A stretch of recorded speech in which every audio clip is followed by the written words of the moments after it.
Hello, everybody in YouTube world. It's June, Tarot Queen, Mouth of the South, here to say hi. I hope everybody is having a phenomenal day. I'm going to be using Mystic Dreamer today. I've had this deck for a very long time, as you can tell by the worn edges. This deck was also stolen from me one time. I used to have a shop, and this girl always came in. She had red hands, and she was always stealing something.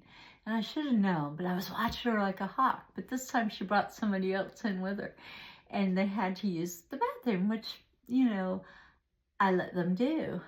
So, you know, he was in there for a while, and I was like, well, what's going on? Well, my tarot room was kind of back there. Well, he slipped out of the bathroom and went into my tarot room and stole this deck. Can you believe somebody would steal somebody's tarot deck? Well, I rebought it, but I was like, little does he know that is not going to work for them. And, you know, I hadn't seen them come back into my store after that. So I really believe that they got what they deserved. But anyway, Kevin is doing somewhat good today. I try to do a lot of the readings while he's still in bed and I have help here. Sometimes if you don't see me for a day or two, it's because I'm by myself and I have to kind of, you know, clean house, turn Kevin, bathe Kevin, you know, those types of things, because he can't do it for himself still yet. But we're working on it. We work on it every day, which is a good thing. I know it looks like I got some sort of green hat on my head, but I had switched my tarot room around a little bit. I don't really like it that much, but you know, I'll give you a quick little tour there. Here's my window. I don't know if I can move it up or not. You can see my moon and my stained glass buffalo. Of course, there's all my stones, and then there's my head and my hand and my teacup and more crystal and my buffalo with a fairy riding her, which I like. And that, you know, it's still in the same place. And then my tapestries on my door. I don't know if you see them or not. Anyway, I don't really like it, so I'll probably change it up sometime when my knee gets better. So I've been having trouble walking on it today. So I'm just gonna do a little reading and see who it hits. I love this deck. It's really wore in. I like it a lot. It's not as thick as some of the others I have, which makes it easier to handle for me. When they're real thick, it's hard for me to shuffle them. So I'm gonna think about a person. I'll see if I can get a name or not. My daughter that passed away, her granny passed away yesterday, or Sunday, and yeah, that's kind of sad. And Cassie still hasn't given birth to the baby yet, but we shall see. It should be happening any day.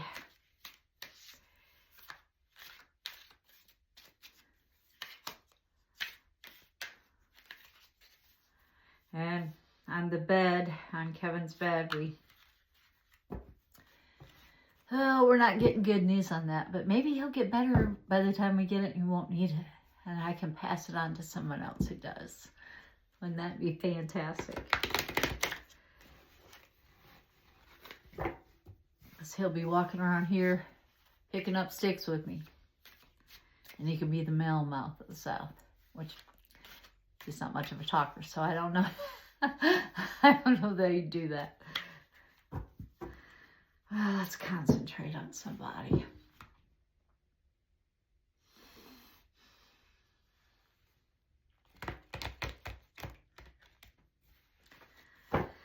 I'm not doing any particular kind of spread. I'm just seeing what flies on out of here. Something.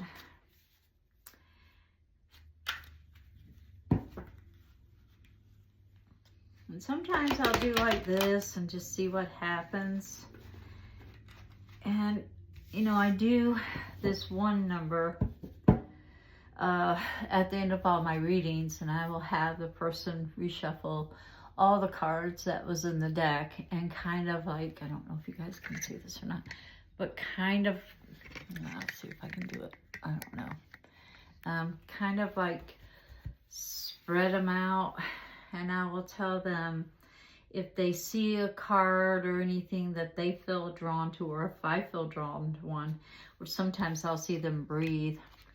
So I will take it, but I will usually tell them to tell me when to stop, and they'll say stop, and I'll say which finger, and they'll say whatever finger, like the pointer finger, and I'll pull the pointer finger card, whatever one they wanted, and pull that one too. So let's see what somebody needs to be paying attention to today. Whoever that is, I do not know. Two of Cups. It looks to me like, and this is my minor of the soulmate card, if you will. The Lovers are my soulmate card. This one is upside down. So I really feel like that your relationship with the person whom you love or loved, it's kind of deteriorating. You guys are fighting a lot. Maybe not on the same page or not communicating well. So let's see. Temperance. This is about, you know, getting your voice heard. This is a major arcana. It is upside down. So, you know, just because you say it louder doesn't mean they're picking up what you're laying down. Just because you say things, you know, like, this isn't working, doesn't mean they're hearing you. You know, help me with the dishes doesn't mean they're hearing you. Or help me mow the grass, whatever.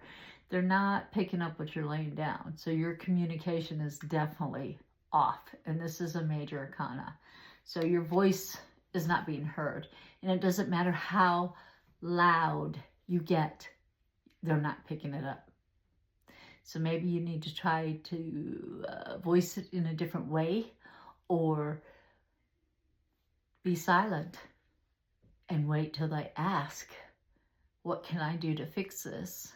And then when you have their undivided attention, then you talk. This is the World, also upside down. So I don't see you traveling anywhere. I don't see you gaining more education. I think you're just really, it might be what you're all upset about. You ain't going nowhere. You ain't, you know, taking your vacation. You're not doing things together.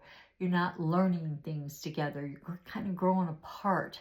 So maybe you need to flip this upside down and maybe take a vacation together and see if you can agree on even where to go, and go there. Nine of Pentacles. A lot of times, you know, the biggest thing is money in a relationship. People are always fighting about money. Money is just a tool to get you the things you want. There'll always be enough. You have to believe in yourself. You have to believe in that.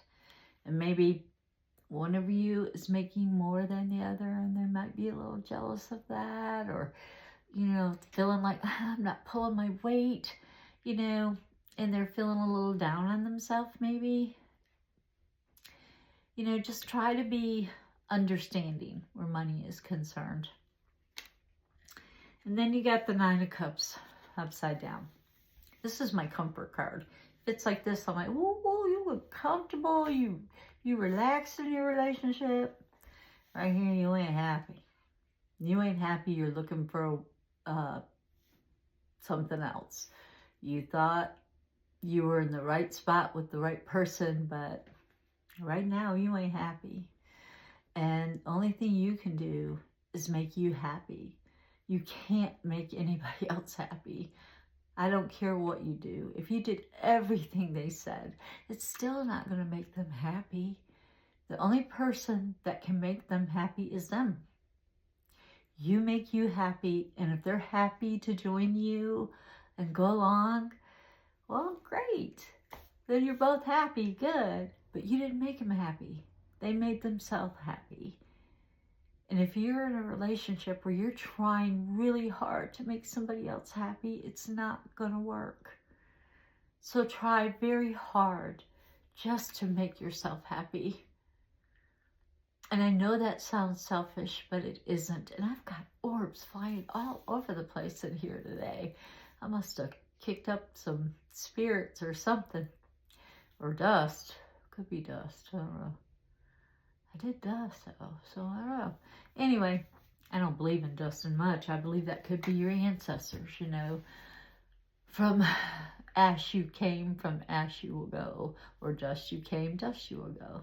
Or dirt you came, dirt you will go. But, you know, hey, so I don't believe in dusting. I think I might be sweeping up some of my ancestors.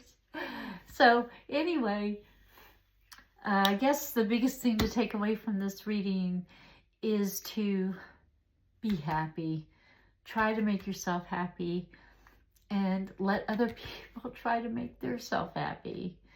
And everything will be the way it's supposed to be. So, with all that being said, stay mystical and the mouth of the South is out of here.